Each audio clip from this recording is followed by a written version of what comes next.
Hey guys, welcome to Talks International. This is your host, E.S. Lawrence. Today I will be speaking again with Gadot and also the beautiful Alia Bhatt for their movie, Hearts of Stone. Hi ladies. Hi, the last time I spoke with Gal was during the promo of Red Notice, and I reminded you that during the pandemic you lost a tiny bit of your finger. You were impressed by my homework. Right. I've managed to try to do a little extra this time. So, what is up, Achi? Achi? What's up, Yeah. Achi? Yes.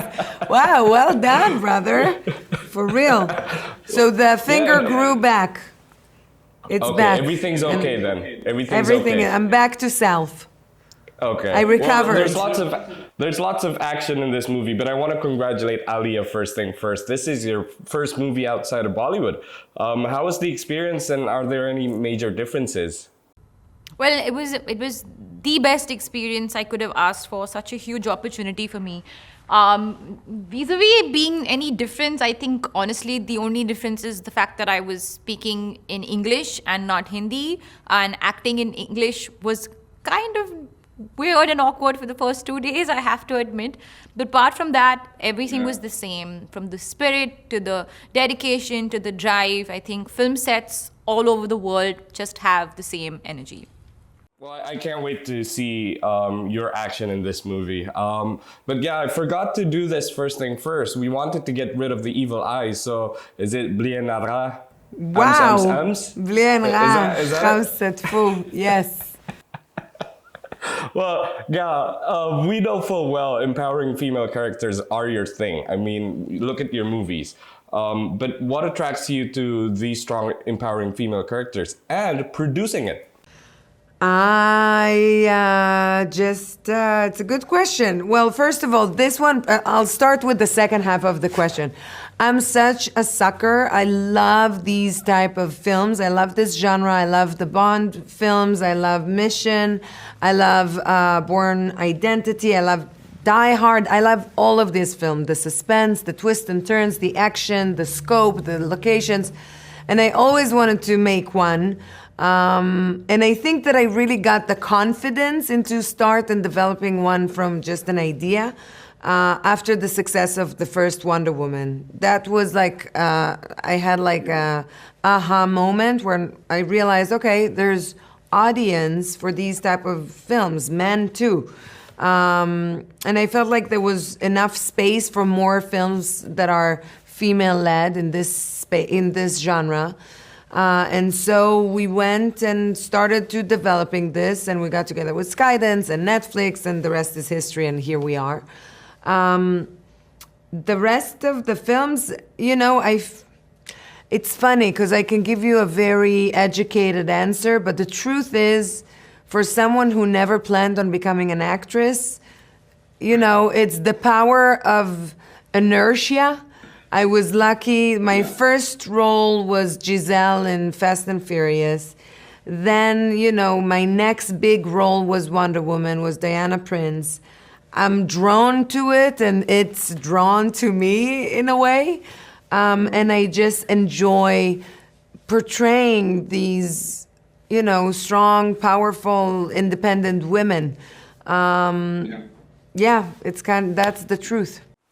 Well, you're stuck with it, and it's the best thing that has ever happened, I guess, because people need to see it. But this movie itself, you guys traveled from Italy to London to Iceland, back to London, then Portugal. What was that like, Alia? Could you cope with the traveling? How was that like for you? I love to travel. Travel means, great weather, great food, great people. I love, I have an obsession with going to new hotel rooms and going and checking out the bathroom and hanging out in the bathrooms. I love fascinating bathrooms in hotel rooms. My favorite experience was, of course, shooting in London. I just have a soft spot for London, and whenever I had days off, I was taking off to the countryside and having lunches and stuff. And because I was pregnant, I was eating everything, and it was the most fun I had shooting for a film. Wow. And how was it for you, Gal? I love it. I feel like it brings so much for the scenes. There's something very convenient going to a studio and film on the lot. But when you're out in the fresh air and you feel the sun or the moon or the cold or the heat, like it informs the scene in a different way. It adds a texture, a layer, and I love filming on location. Getting sand, we were filming. I remember the very, very, very early morning, not to say late night. We went filming like 4 o'clock in the on a morning, dune in the middle of nowhere. Like literally, the cameras kept on getting stuck because it was so wet. It was just like it was like a morning dew with wind We and couldn't see sand the and camera. we couldn't open our eyes. It was, but that's the thing. I could never fake it. You know what I mean? And when you sit in the movie and no one's trying to look pretty and no one's trying to play pretend, it's the best. How did you switch from the actress to the producer at that moment? I must say that I'm a very convenient. Anyway, in any movie that I make, I'm very thoughtful. Like I care about production. I'm not late. I'm not like whatever. So it was the difference in being a producer on this one was the entire process, the decision making, the choosing the director, the choosing the cast alongside the filmmaker, the giving notes about the script, all these things, that choosing where should we film it, and this is too expensive and we can't go there because of COVID. What do we do? Blah blah blah.